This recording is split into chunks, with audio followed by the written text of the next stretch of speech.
Dear friends, welcome back to our channel English with RK Jungle.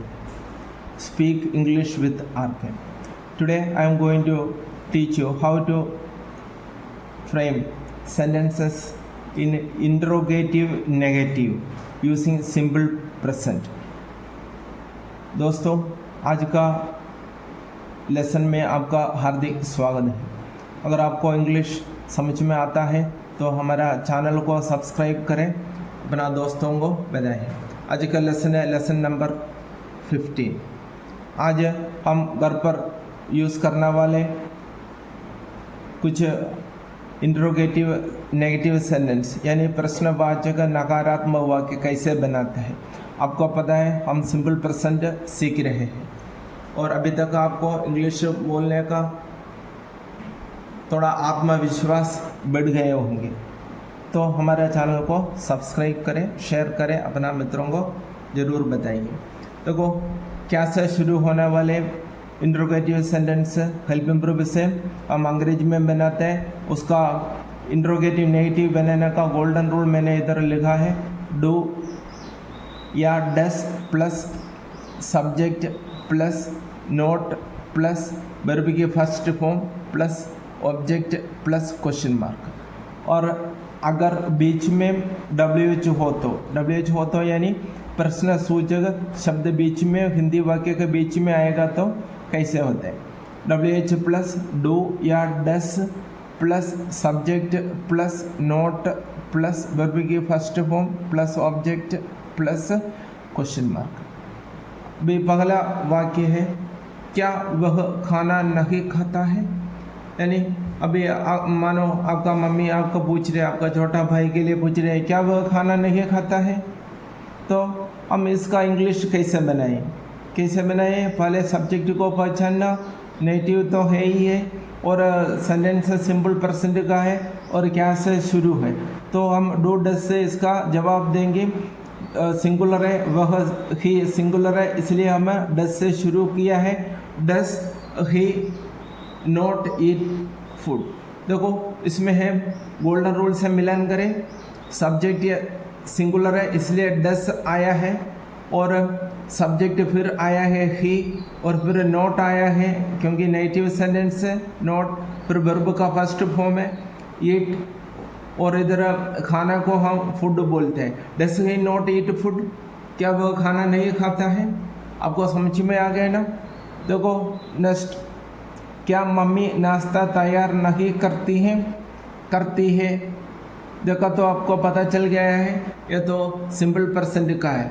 Subject है mummy को हम पिछला पार्टों में हम मम्मी ही लिखा था, इस बार मैंने इसमें मदर यूज़ किया है क्योंकि आपको भी समझ में आ जाए। हम मम्मी का जगह में मम्मी और मदर दोनों यूज़ कर सकते हैं।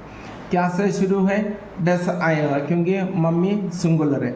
डस मदर, देखो डस मदर सब्जेक्ट आया। नॉट प्रिपेयर ब्रेकफास्ट, प्रिपेयर यानी तैयार करना। डस मदर नॉट प्रिपेयर ब्रेकफास्ट, क्या मम्मी नाश्ता तैयार नहीं करती है। नेक्स्ट थर्ड है, क्या पापा दुकान नहीं जाते हैं। क्या से शुरू है, आपको पता है हेल्पिंग वर्ब से शुरू करना चाहिए और पापा सिंगुलर है इसलिए आपको पता है डस से शुरू करना है। दुकान को शॉप बोलते हैं और जाना को हम इंग्लिश में गो बोलते हैं। देखो पापा सिंगुलर है, does father not go to the shop. आपको ऑलरेडी पता है डू या डस का बाद वर्ब का फर्स्ट फॉर्म ही आता है, ये हमेशा ध्यान रखना और ऐसा छोटा छोटा वाक्य बनाकर आप सीखना और मुझे कमेंट में बताना आप कैसे बताया है। देखो क्या बच्चे नहीं सोते हैं, क्या से शुरू है और बच्चे नहीं सोते हैं और इसमें बच्चे को हम चिल्ड्रन बोलते हैं, बहुवचन है, इसका एक वचन है चाइल्ड बच्चा।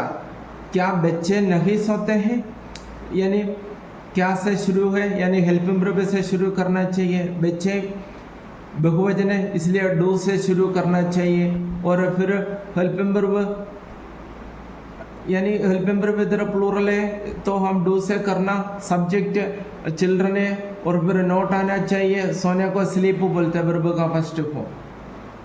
देखो do the children note sleep कुछ पर्टिकुलर बच्चे के लिए है, जो इसलिए इधर दी यूज़ किया। Do the children note sleep, क्या बच्चे नहीं सोते हैं। नेक्स्ट,